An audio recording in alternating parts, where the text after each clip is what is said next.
In the early 20th century, while empires across the world were trembling after World War I, one small nation stood at the edge of a storm: Ireland, a land divided by politics, faith, and the simple desire to determine its own future. Between 1919 and 1923, Ireland would experience revolution, hope, betrayal, and a civil war that left scars still visible a century later. This is the story of how ordinary people became rebels, how rebels became leaders, and how a fight for freedom turned into a fight against each other. The land of two futures. When the guns of World War I fell silent, Britain emerged victorious, but across the Irish Sea, peace felt distant. Most Irish people, especially the Catholic majority, believed British rule was not only foreign, but unjust. The push for home rule,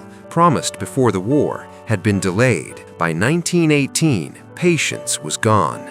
In the landmark election that year, a new political force swept across Ireland: Sinn Féin. They refused to sit in the British Parliament and instead created their own assembly, the Dáil, declaring Ireland a free and independent nation. And behind this political revolution stood a new military force, the Irish Republican Army, the IRA.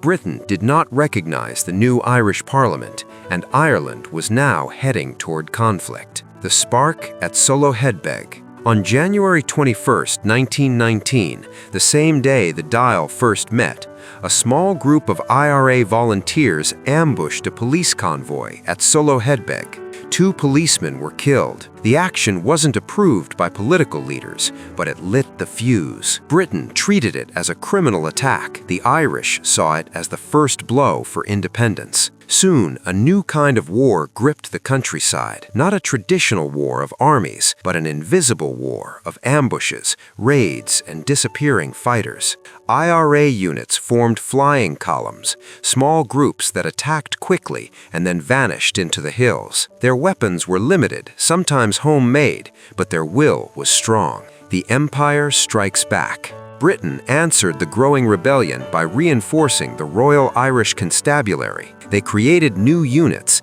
the Black and Tans and the Auxiliaries, mostly ex-World War I soldiers. Their presence changed everything. These units were tough, unpredictable, and often brutal. Ambushes made them angry. Fear made them dangerous. Retaliation became common. Homes burned, businesses destroyed, civilians threatened. Each harsh action pushed more Irish people toward the Republican cause. What began as isolated attacks was now a national uprising, a war in the shadows. This was not a war of battlefields, it was a war of intelligence, and no one understood that better than Michael Collins. Collins, the IRA's intelligence mastermind, built a network of informers inside British administration. He knew where officers lived, where files were kept, when raids were planned. British intelligence struggled, Irish intelligence flourished. The conflict reached a new level on Bloody Sunday, November 20, 1920. In the morning, IRA teams targeted and killed suspected British intelligence officers across Dublin. That afternoon, British forces opened fire on a crowd watching a Gaelic football match. 14 civilians died. Ireland was stunned. Britain was shaken, and the world was watching. The path to a fragile peace. Britain recognized that the war could not continue at this pace. Ireland was also exhausted. In July 1921, both sides agreed to a truce. For the first time in years, the guns went silent. Negotiations began in London. The outcome would define Ireland's future and fracture its unity. The Anglo-Irish Treaty gave Ireland limited independence as the Irish Free State, but kept it within the British Empire. Britain kept control of 6 counties in the north. Irish leaders would have to swear an oath to the British crown. Some saw the treaty as a victory, others saw it as surrender.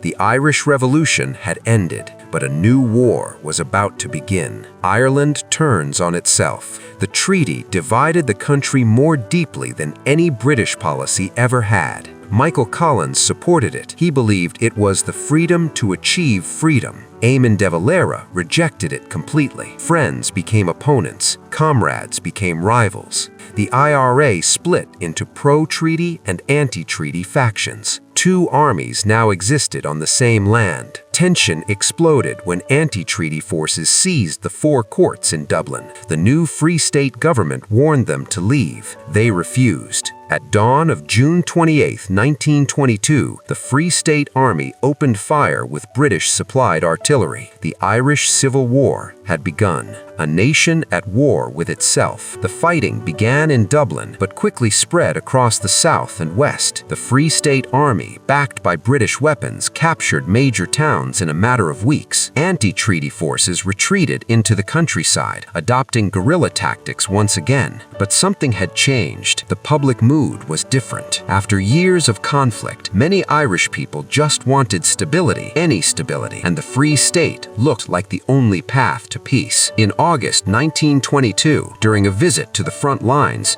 Michael Collins was killed in an ambush at Baile na Bláth. His death shook the nation. For the Free State, it turned sorrow into determination.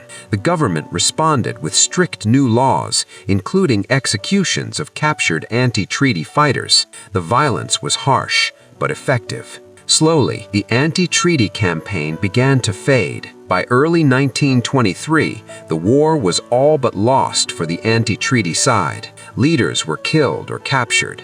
Volunteers were exhausted, hungry, and discouraged. After the death of Liam Lynch, their chief commander, his successor, Frank Aiken, issued an order, not a surrender, but an instruction to cease fire and dump arms. The Irish Civil War was over, a nation reborn and broken.